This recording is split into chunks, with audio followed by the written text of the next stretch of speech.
I'm pretty sure throughout the majority of high school, I didn't listen to like this kind of music at all. Like, not even like music that influenced this genre. Like, I was like way into rap, and then like I listened to really any like music. I think in high school I did listen to The Blood. I listened to Coheed.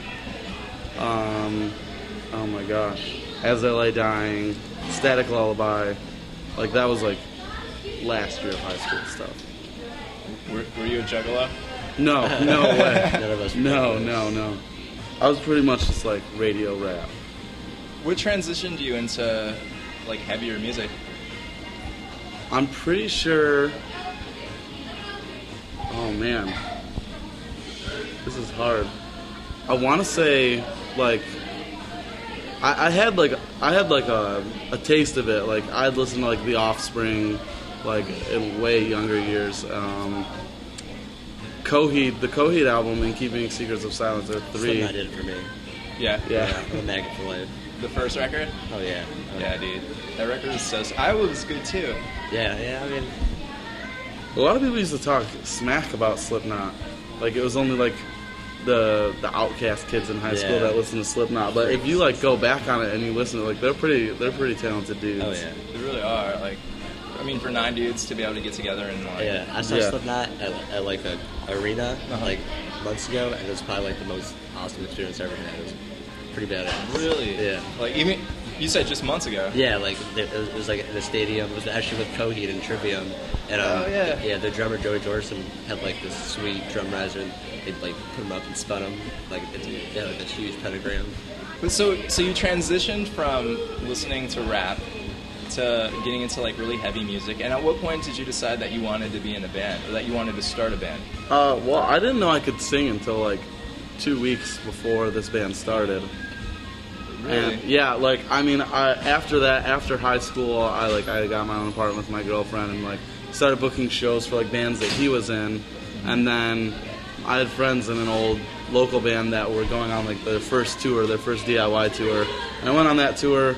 And like I decided that I really liked it, and then like in Richmond, Virginia, they were strapped for gas money, and at the time I was so insanely into Cartel, it was ridiculous. I know every word on the album Chroma, and their guitarist went on the corner to start playing like songs acoustically to try and get some gas money, and he started playing Cartel songs. So I went up and I started singing, and I had a lot of fun with it, and it didn't sound terrible.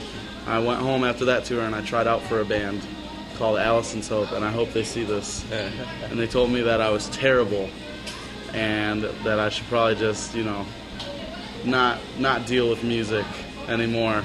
And then about a week later, Nick, Sampson, and Brandon had been talking about starting a band. And then Nick came over and we finished writing a song that he had an idea for, and we kind of just went from there. Did you guys know each other in high school? I don't think so.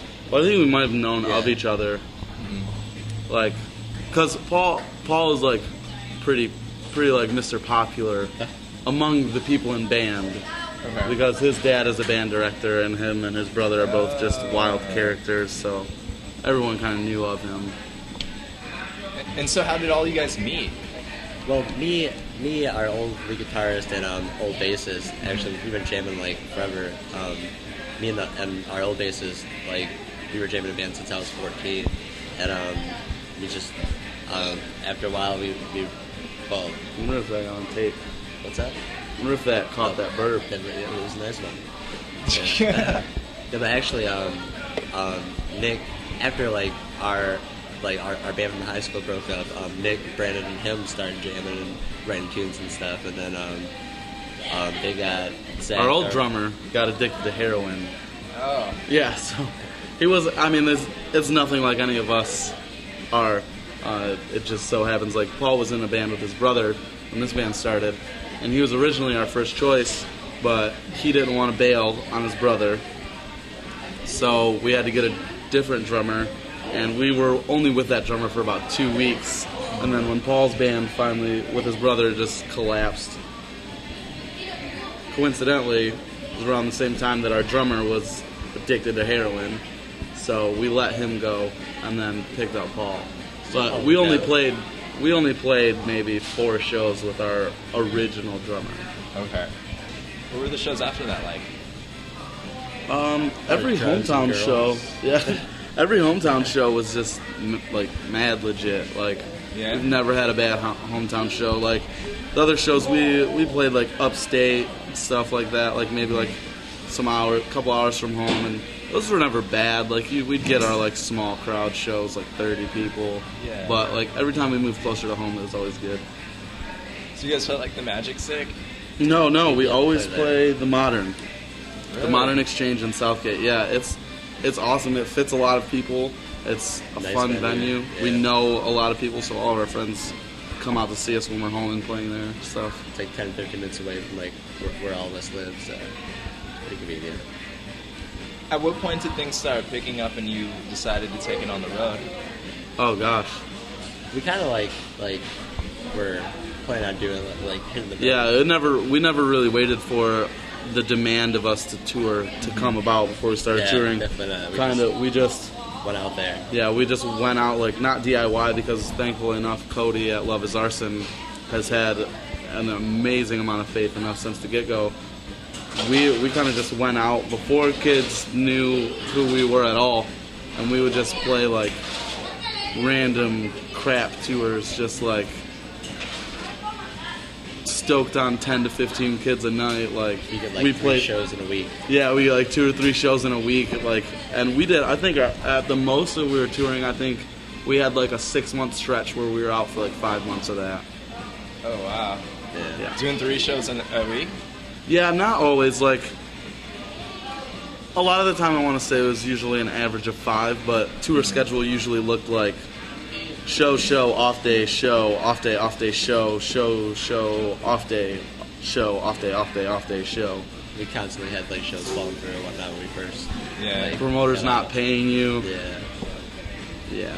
We'd have to like go to malls and like just hustle CDs and whatnot, just like get gas money. Oh my gosh. Man. We had a tour that we called the mall tour because we spent more time in malls selling our CD for gas than we spent at shows.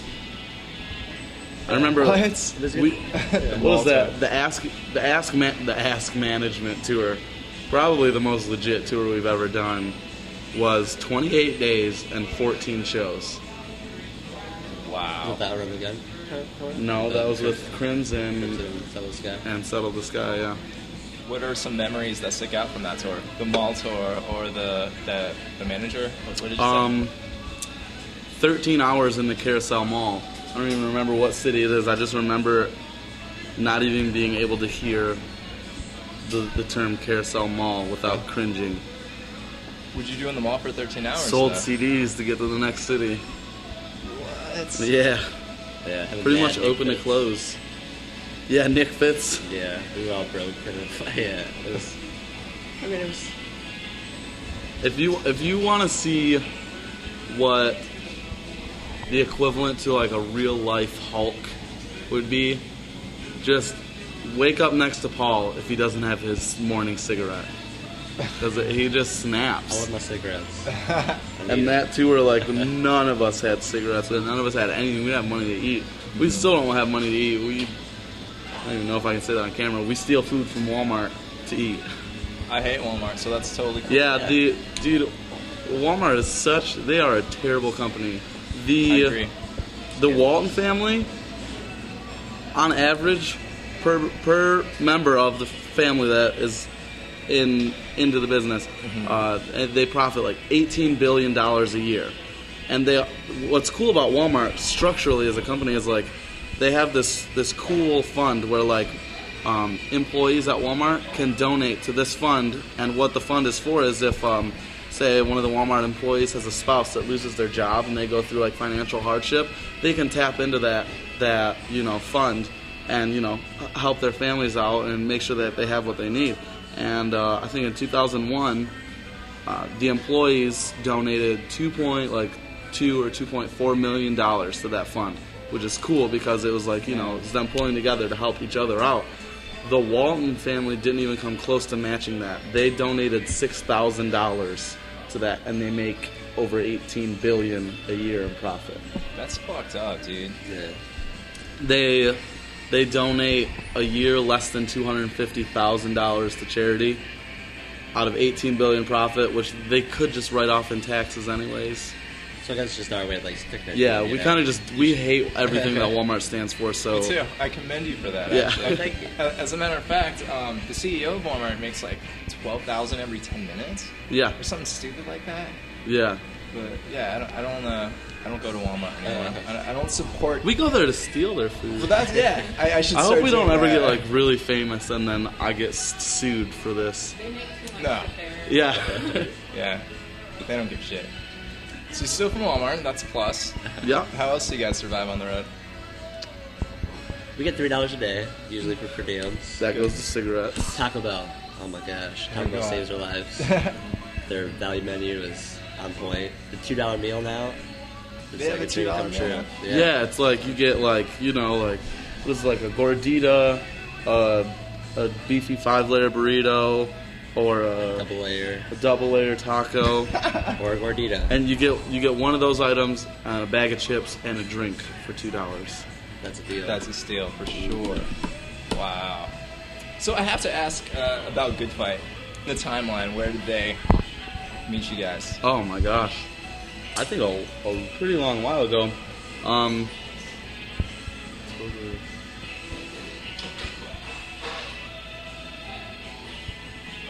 I want to say either July or September of last year. Yeah, it was like when. What tour did we come back Yeah, it was from? before all the ferret, stuff happened, and Carl decided to go his own way. We had talked to them for a good 6 months, 5 months maybe before anything happened, and then, I mean, we were talking to them under the basis of something happening and an offer coming, but kind of just took a while for Carl to get Good Fight up and running and handle everything with ferret. Tell me about that, because I'm a little unclear with the ferret situation. I don't think I'm allowed to. Okay. Yeah. We'll do it off camera. Yeah. Okay. Yeah. Damn.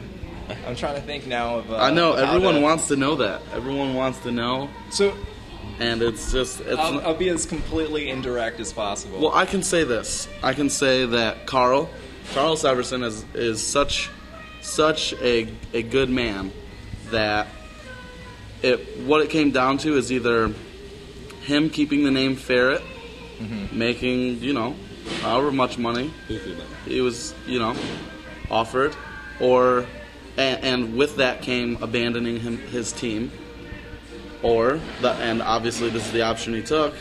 Told them, not for me. Started all over again.